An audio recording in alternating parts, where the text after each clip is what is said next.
Magnetismo. Cuando me dispuse a preparar estas charlas sobre magnetismo, hice lo que cualquier persona hubiera hecho en estas circunstancias, ir a la biblioteca para conseguir algún libro con el fin de ver de qué iba la cosa. Pero resultó que nuestra biblioteca no está al día en el tema del magnetismo. Por eso el único libro que encontré sobre el tema, al menos el más reciente que pude encontrar, fue un libro publicado en el año 1600. Se titula De Magnete y fue escrito por William Gilbert. William Gilbert nació en 1544 y murió en 1603. Eso significa que fue contemporáneo de Kepler y Galileo. Licenciado en medicina, obtuvo su doctorado en 1569 en la Universidad de Cambridge. Llegó a ser un médico de prestigio y en el año 1600 fue nombrado médico personal de la reina Isabel I. No debió de ser muy bueno en ese cometido, pues la reina murió casi inmediatamente. Sin embargo, cuando no estaba ocupado aplicando sanguijuelas a soberanos desafortunados, pasaba su tiempo estudiando magnetismo. El hecho es que el único legado personal que hizo la reina Isabel al morir fue una suma de dinero para William Gilbert, con lo que él pudo continuar sus estudios sobre magnetismo. Gilbert descubrió, de hecho, que se puede destruir el magnetismo de un material magnético calentándolo. Gilbert hizo otros importantes descubrimientos sobre magnetismo. Descubrió la manera de aumentar el magnetismo de un imán permanente rozándolo con otro imán. Encontró que si se mantiene una barra de hierro rigurosamente alineada durante mucho tiempo, se imanta gradualmente. Y posiblemente el hallazgo más importante de todos fue descubrir que la Tierra se comporta como un imán gigante. Se han descubierto desde entonces algunos otros hechos importantes sobre magnetismo, y de eso es de lo que voy a hablarles hoy.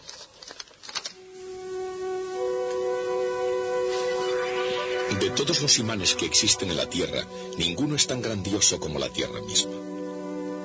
En su sala de estudio isabelina, el doctor William Gilbert había hecho ese descubrimiento. Desde entonces, los científicos han descubierto que la mayoría de los planetas tienen campos magnéticos. Lo mismo que las estrellas, y sobre todo el Sol. En realidad, gran parte del universo es como una extensa familia de imanes, y como en cualquier familia, cada miembro puede tener un efecto significativo sobre los demás. Ya sea en el Polo Norte o aquí en el Polo Sur, en ningún otro lugar se puede sentir o estudiar el magnetismo de la Tierra con tanta intensidad. Esto puede ser un entorno muy duro, pero no deja de tener ciertas compensaciones, como el encontrarnos con los nativos.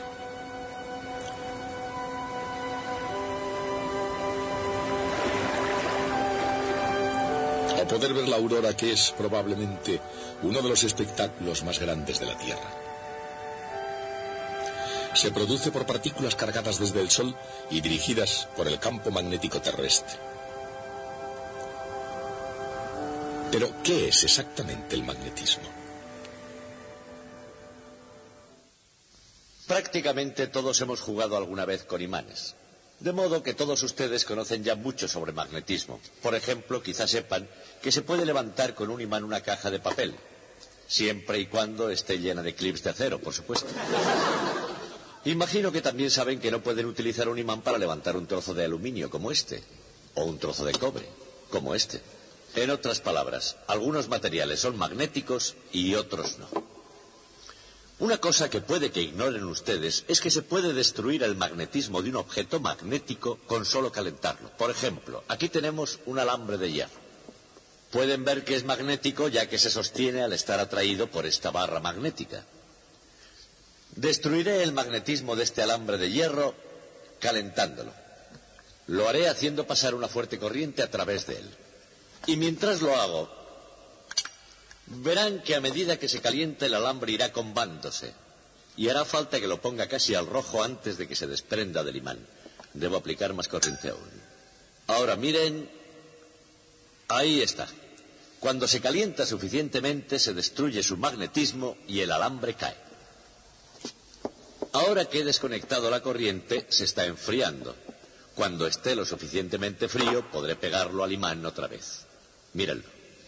O sea que el magnetismo puede ser destruido por calentamiento y se restablece cuando el material se enfría de nuevo. Esto es verdad no solo con el hierro, lo es también con otros materiales. Tengo aquí algo que parece hierro vulgar, pero no lo es. Fíjense en él.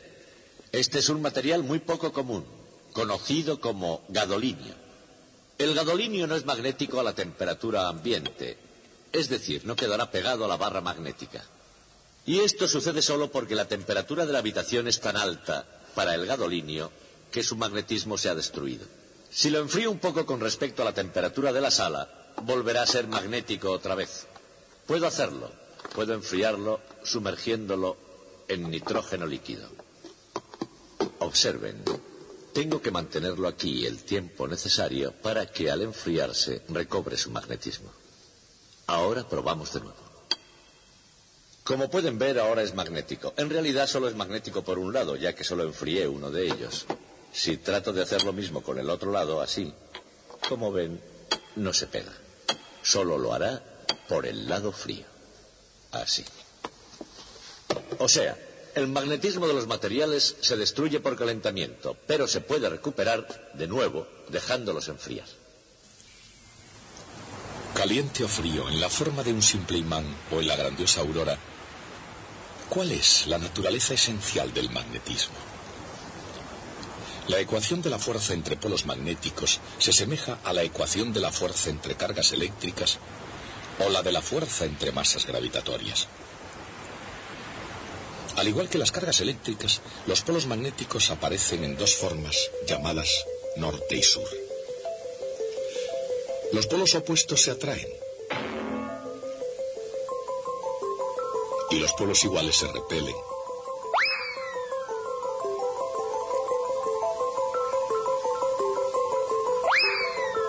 A diferencia de las cargas eléctricas, los polos magnéticos siempre se presentan de dos en dos, iguales y opuestos.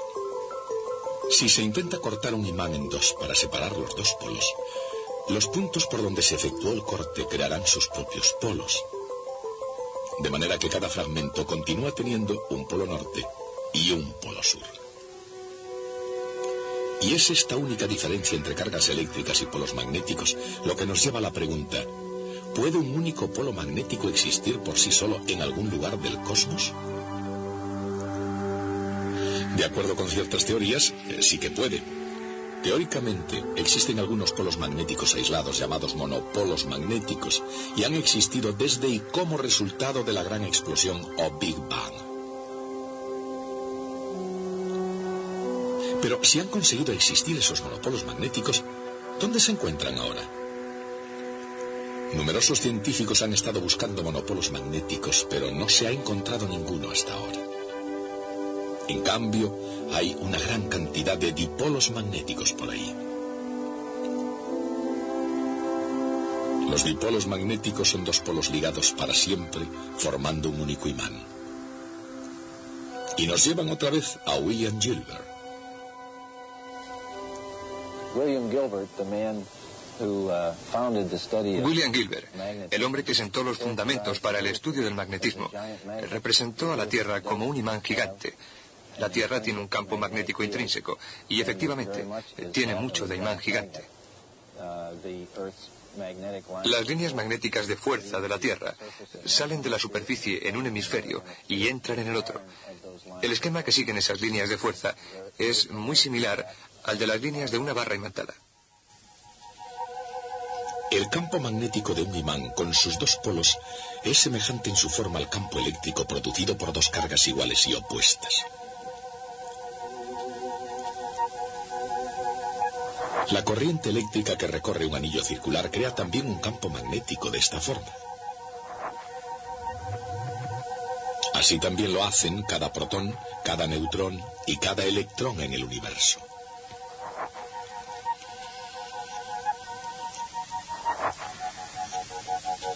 Sucede que la propia Tierra tiene un campo creado por un dipolo que apunta hacia el sur, lo que hace que las agujas de las brújulas apunten al norte. Ese hecho puede ser muy útil a veces, especialmente en momentos como este. Estos soldados están usando una brújula para encontrar su camino de vuelta al campamento.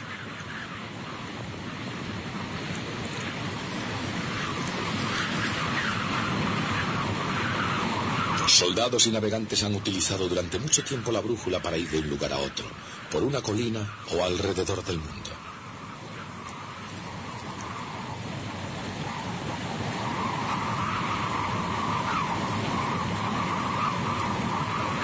Y hasta el grado en que lo han conseguido ha sido debido a que la aguja magnética de una brújula siempre señala al norte. Pero ¿cómo funciona una brújula? O en otras palabras, ¿qué le sucede realmente a un imán de un campo magnético?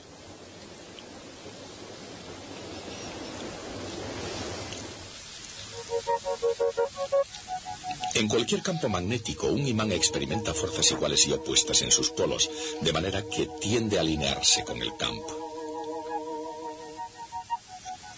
En otras palabras, el campo ejerce un par que tiende a hacer que el polo norte apunte en la dirección del campo. De hecho, es así como se define la dirección del campo.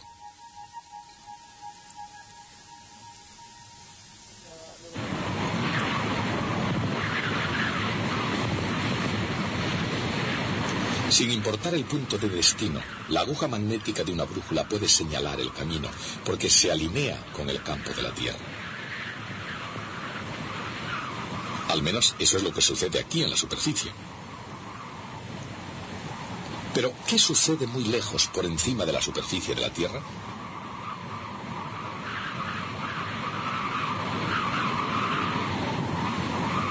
Al principio la gente pensaba que el campo del dipolo de la Tierra se extendía indefinidamente en el espacio, pero ahora sabemos que no es así. El campo está realmente limitado en la dirección del Sol por el viento solar que le afecta continuamente. Lo limita a una distancia de 40.000 kilómetros en la dirección solar. Y en la dirección opuesta, la dirección de la cola se extiende por millones de kilómetros, según sabemos. La cola de la Tierra, que no se diferencia de la de un cometa, está realmente formada por flujo magnético. Se puede definir el flujo magnético, en perfecta analogía con el flujo eléctrico, como el flujo del campo a través de cualquier superficie.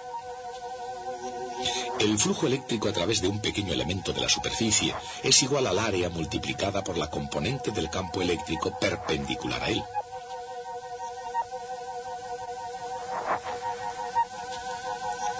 El flujo total es la suma o integral de todo el flujo a través de la superficie.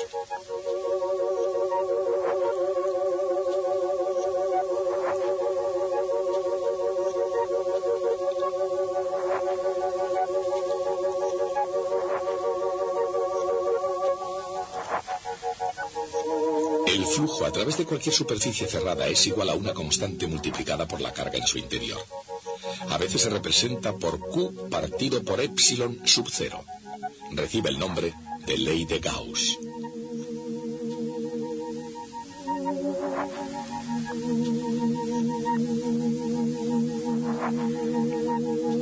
Para un dipolo eléctrico, la ley de Gauss se aplica equilibrando el flujo saliente de la carga positiva con el flujo entrante en la carga negativa.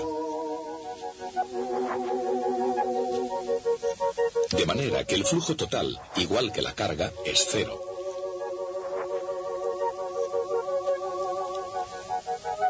El flujo magnético se define exactamente de la misma manera.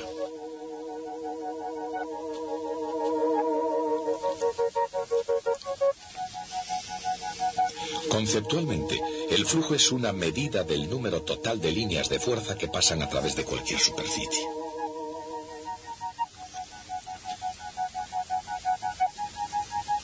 Pero como todos los imanes son dipolos, el flujo magnético total a través de cualquier superficie cerrada es siempre cero.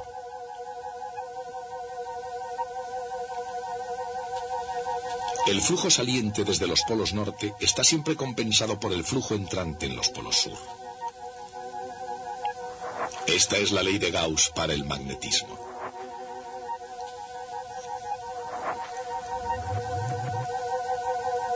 Entonces, como para cualquier otro imán, el flujo magnético total que sale de la Tierra es exactamente igual que el flujo que entra en la Tierra.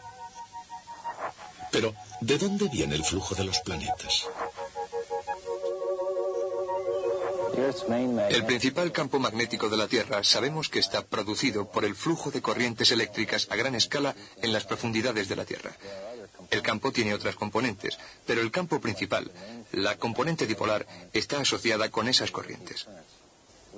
No se sabe con exactitud cómo se produce el campo magnético. No se tiene un modelo aceptado en detalle para el mecanismo de producción. Se sabe, sin embargo, que está de algún modo relacionado con el movimiento de estos materiales conductores derretidos en la rotación de la Tierra. Esos materiales son, sobre todo a grandes profundidades, fundamentalmente níquel y hierro fundidos. Dado que el campo magnético de la Tierra proviene de la rotación de la misma, se alinea más o menos con esa rotación. En realidad, todo el campo da una oscilación por día, ya que está desplazado unos 11,5 grados. Esta diferencia se conocía desde la antigüedad. Los investigadores han tratado siempre de compensarla, unos con más éxito que otros. Pero incluso los mejores navegantes consideran que el campo magnético de la Tierra no está completamente fijo. El campo magnético de la Tierra está cambiando continuamente. De hecho, las cartas de navegación, esas que usamos para determinar nuestra dirección tomando medidas con brújulas, tienen que ser cambiadas con bastante frecuencia, con el fin de que sean suficientemente precisas para la navegación. De manera que el campo está cambiando constantemente. Hablando en términos de millones de años, cambia mucho más impresionantemente que eso. De hecho, la polaridad realmente se invierte. Y no de forma periódica, sino de forma aperiódica. Sin embargo, frecuentemente en términos de tiempo geológico. Desde un punto de vista geológico, este cambio de los polos magnéticos de la Tierra, el norte por el sur, tiene lugar con bastante frecuencia, aproximadamente cada medio millón de años más o menos. Comparen este ciclo con la frecuencia con la que el Sol cambia su polaridad. El campo del Sol cambia de dirección cada 11 años. Este es un proceso notable que comienza con las manchas solares. La polaridad magnética de las manchas solares es diferente en cada ciclo sucesivo de 11 años. Una mancha solar es una región oscura que vemos sobre la superficie del Sol y que encontramos como resultado de campos magnéticos intensos. Las manchas solares siempre aparecen en pares, ya que no hay monopolos magnéticos. Así, yo tengo que tener siempre un norte y un sur, o una polaridad positiva y una negativa juntas. Por lo tanto, yo procuro ver dos grandes manchas solares. Las líneas magnéticas de fuerza irán desde una mancha solar a otra. Vemos aparecer las manchas solares como si un gran tubo de flujo magnético hubiera surgido de debajo de la superficie. Y vemos la intersección de este tubo con la superficie como una mancha solar muy intensa.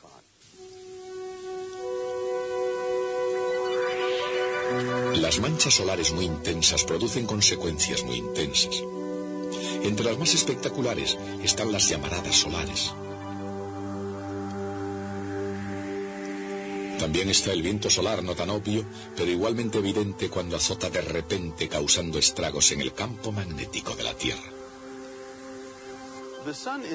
El Sol es el origen del viento solar, que es un efluvio a alta velocidad de todo el material de la atmósfera del Sol. Y esto sucede de una manera curiosa.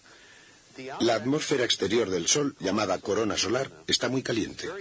Eso es lo que vemos alrededor del Sol en un eclipse total, si es que alguna vez han visto ustedes uno. La temperatura es de 1.000.000 de grados. Cuando el gas llega a estar a tan alta temperatura, le resulta más fácil escapar del Sol, porque al estar tan caliente, la conductividad es alta. La temperatura del viento solar se mantiene alta hasta una gran distancia. Incluso en la Tierra es bastante alta. Por lo tanto, el gas puede escapar del Sol y fluye hacia afuera bajo el control del campo magnético. En realidad van juntos. El viento solar arrastra las líneas de fuerza y entonces éstas controlan el material. De manera que el Sol es el responsable del viento solar al calentar el material de la corona.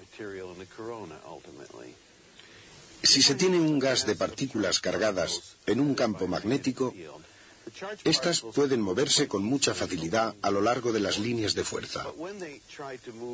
Pero cuando tratan de moverse transversalmente a las mismas, giran en espiral. Esa espiral es producida por lo que se llama la fuerza de Lorentz. Un campo magnético no aplica fuerza alguna a una carga eléctrica que esté en reposo.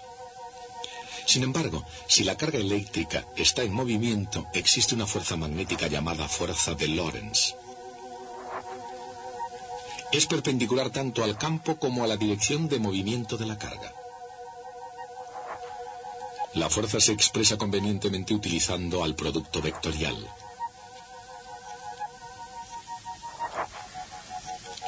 Como la fuerza magnética que actúa sobre una carga eléctrica en movimiento es siempre perpendicular a la velocidad, la fuerza no la hace aumentar ni disminuir.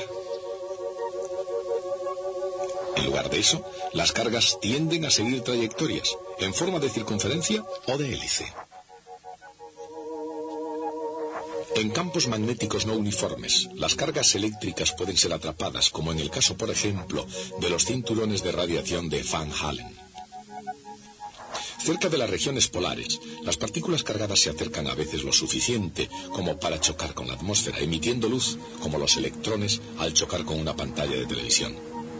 Ese es el origen de la espectacular aurora en los polos norte y sur. Sin embargo, en general, el efecto del campo magnético es mantener las partículas cargadas lejos de la Tierra. El campo magnético de la Tierra actúa como un escudo protegiéndonos de las partículas energéticas del Sol y de los rayos cósmicos, de manera que en realidad somos afortunados por tener el campo magnético de la Tierra. Es una de las cosas que estimulan la vida en la Tierra tal como la conocemos.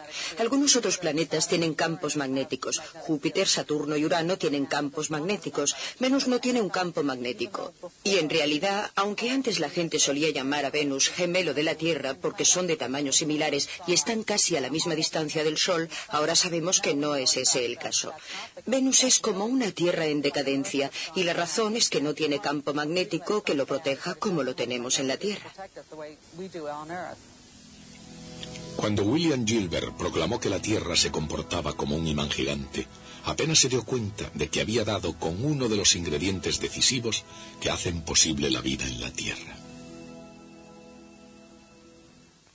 Sin duda hemos aprendido mucho sobre la naturaleza del magnetismo, pero no olvidemos que todo comenzó con este libro de William Gilbert. Un libro que de hecho es muy raro. Se cree que solo existen 60 y tantos ejemplares de esta primera edición en todo el mundo. Y este ejemplar en particular es más especial porque tiene una inscripción en la primera página que se cree fue escrita por el propio Gilbert. Si esto fuera cierto, esta es la única muestra conocida de la escritura de Gilbert. Sin embargo, este libro, valioso y excepcional, no es lo más antiguo que se ha escrito sobre magnetismo. En realidad, hay un manuscrito sobre magnetismo que proviene de más de 300 años antes de que se editara el libro de Gilbert. Fue escrito por un hombre llamado Pierre de Maricourt, también conocido como Peter Peregrinus. Hoy diríamos peregrino, para recordarlo Perico el Peregrino. Me gustaría decirles todo lo que se conoce sobre este personaje misterioso. Tenemos un manuscrito de él llamado epístola, que es la palabra latina para carta, una carta escrita por él. El título de esta carta es Carta sobre el imán de Peter Peregrinus de Maricourt a Sigirus de Fouquecourt, soldado. Punto. Fin del título. Luego, la carta en sí es una descripción del comportamiento de los imanes, algo sobre magnetismo y nada en absoluto sobre el propio Peter. Solo al final de la carta y a manera de conclusión dice: en el campo de batalla, en el sitio de Lucera, en el año de nuestro Señor de 1269, 8º día de agosto. Y esto es todo lo que se sabe acerca de Peter Peregrinus. Basados en esta información, los historiadores nos han dicho que era un ingeniero del ejército de Carlos de Anjou, rey de Sicilia, que era de cuna noble, que provenía de Maricourt, en la Picardía, que era teólogo y a lo mejor incluso franciscano. ¿Que cómo saben los historiadores todo esto? Tengan en cuenta que ellos tienen imaginación erudita. Bueno, no solo los eruditos tienen imaginación. El propio Peter Peregrinus era imaginativo. Fue el primero en inventar una máquina magnética de movimiento perpetuo. Fue la primera de una larga serie. Y cuando no funcionó, como pasó con las demás que vinieron después, fue el primero en echarle la culpa al tipo que se la fabricó. Pero sus agudas observaciones sobre el comportamiento de los imanes convirtieron este manuscrito en algo sumamente valioso. Hay 31 copias conocidas de este manuscrito, y según los módulos de la Edad Media anteriores a la invención de la imprenta, eso significa que el tal manuscrito debió de ser todo un bestseller. Al menos una de estas copias cayó en manos de William Gilbert, ya que Gilbert lo cita profusamente e hizo gran uso de este trabajo y de esta carta que nos llega desde la noche de los tiempos.